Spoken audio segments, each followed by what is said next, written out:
Hi guys, Happy New Year. I bring you warm greetings wherever you're watching me from. This is episode 8 of Howie's Musings. Thank you for being here. If this is your first time, please find and follow me on my social media handles and subscribe to my YouTube channel. You might also want to check out episode 1 to 7 so you can catch up. As always, I say a big thank you to those of you who are returning. You are the reason this project is moving seamlessly, and I do not take you for granted. Thank you. So my marriage was 5 years old 2 days ago, and my plan was to talk about marriage on this episode, but a lot happened during that period, among which was Hanifa's death, and I was pretty shaken up by the cruelty at that time, and I decided to take some time off. So at the time I returned online, I saw a debate in one group that informed my decision to change my topic for the month. The debate centered around prayers that pervaded the Arewa cyberspace over the incident. Allah ya raba mu da mugun kaddara. Loosely translated as "May God save us from an unfortunate or bad destiny," if you may. Now, many commenters have tried to drive their points home. In one hand, there are those who believe the murder of Hanifa as a crime committed by her teacher was a predestined calamity that no one could have done anything to prevent. And on the other hand, we also have those who opined that regardless of what predestination was there for Hanifa and her teacher, the teacher had a choice to make. This may sound contradictory to inquisitive minds, fundamentally because our major religions acknowledge the fact that we as humans do nothing except what our Creator allows, which in turn nullifies the idea that her murderer had a choice to make in the first place, bringing the whole debate about predestination and free will to full force. Now, the essence of my musings, as I've always said, is to promote critical thought and logical reasoning, which involves applying scientific and philosophical methodologies to unveil how our natural environment works in relation to our actions. What this means is that you have an option on how to rationally look at issues, regardless of what faith you subscribe to, including those who do not even subscribe to any faith at all. Now, take for example an outbreak like the COVID. It targets humans as collective biological entities, not as religiously, racially, culturally, or politically divided societies. COVID as a virus sees humans to devour. Unfortunately, on our own part, we were raised to divide ourselves according to artificial identities our environment gave us to accept and defend without questioning. To that end, this episode of Howie's Musings will look at why humans commit crimes. In Nigeria, political exploitation, deepening economic inequality, terrorism, and violent conflicts define our crime scene. This is why there are different kinds of crimes peculiar to each region in the country, even though there are others that cut across all regions. But what remains constant is the fact that perpetrators of crimes are human, and their crimes affect fellow humans, which is why we need an analytical lens to view crimes. Many scholars of criminology and human psychology have worked extensively to come up with various theories about crimes and their causal or enabling factors. Humans live and relate with environment like all other animals. We were conceived, delivered to the planet through our parents. We eat for growth, we breathe, we fall sick, and we're driven easily by emotions. This makes our biological existence so critical to the study of crime, with factors like genetics, neurons, or physical environment, which are also taken into consideration. Individuals can be predisposed to crime for genetically acquired traits. Hormonal or neurological influences are therefore part of the process. However, no one can be said to be born a criminal, since crime is just a socially defined phenomenon, despite its biological underpinnings. Things like what trigger aggression, our ability to control impulse, empathy, and so on.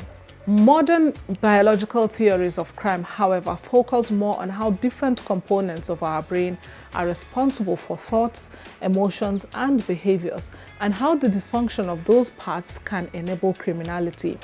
There are several regions of our brain that criminologists and neurologists have focused on in modern biological study of crime. While narrowing down to specific outcome, scholars found the frontal lobe of our brain to be the region that deals with abstract thought, planning, goal formation, value judgment, concentration, self-monitoring, and behavioral inhibition.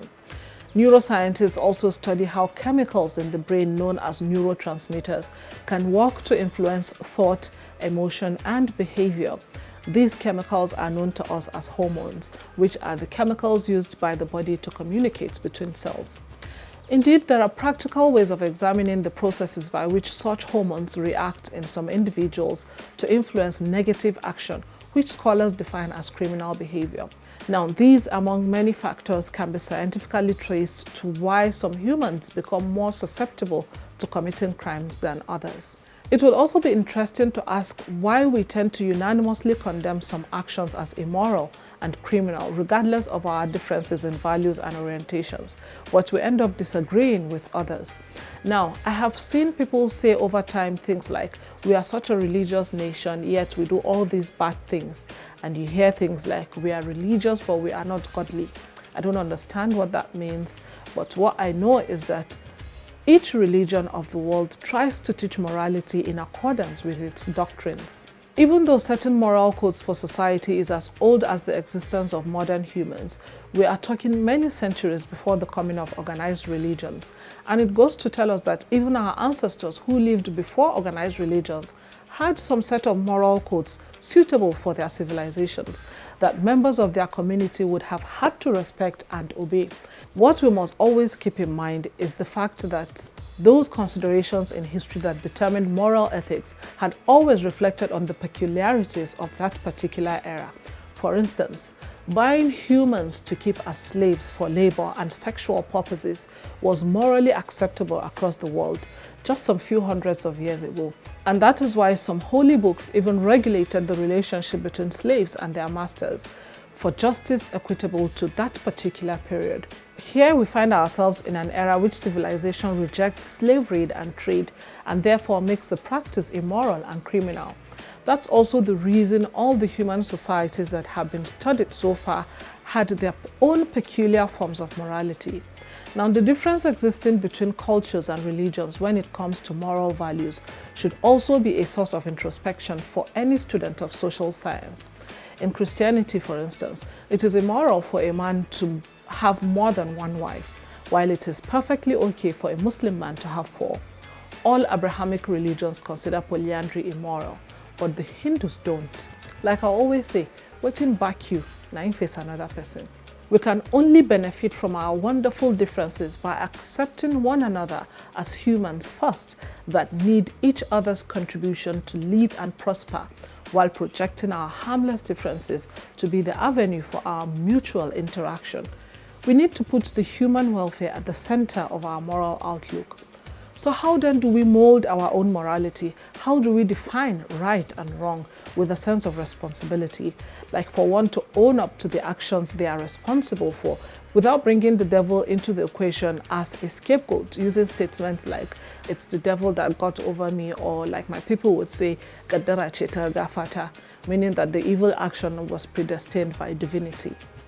The old saying, do to others what you want done unto you, should be our guiding principle for us to actually live by.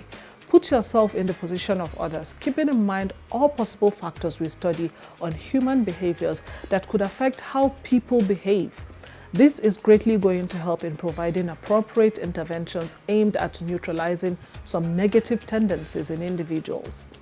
Of course, religions have tried to set value frameworks to guide personal behavior among the adherents in determining between right and wrong, but whether or not they actually follow these frameworks will be largely influenced by their biological and environmental disposures. This is why we find it shocking when people who were seemingly kind and loving commit crimes that leave us cringing, and we say we don't know what came over them. This is why little children are molested in madrasas and Sunday schools or seminaries by the very people who are supposed to teach them morals. That is why Hanifa was brutally murdered by the person who was supposed to protect her, even though he would do anything to protect his own daughters.